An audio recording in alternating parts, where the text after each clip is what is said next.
যখন তারা ক্ষমা চাইবে, ক্ষমা চাইতে হবে।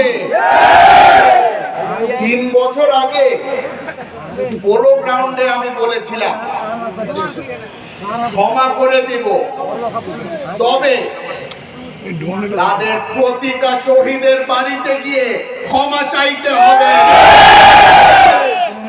রাঙ্গুনিয়ায় খালি 2টা সমস্যা, এক হচ্ছে মাদক, দ্বিতীয় হচ্ছে বালি।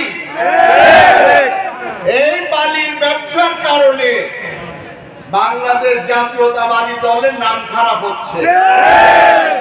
আমি আবেগে এসে বলেছিলাম এই বালির ব্যবসা বন্ধ করে দিবে, পরে আমাকে বলা হলো আমি তো এখন নেতৃত্ব দিচ্ছি না, তবে যেদিন দিব ওয়াদা করছি এই বালির ব্যবসা আর থাকবে না। বাংলাদেশে অনেক ব্যবসা আছে, বৈধ ব্যবসা অনেক আছে। এটার পিছনে যারা যারা গিয়েছে নাম হারিয়েছে, সম্মান হারিয়েছে, কিছুদিন আগে জান হারিয়েছে। এই ব্যবসা আর দরকার নেই।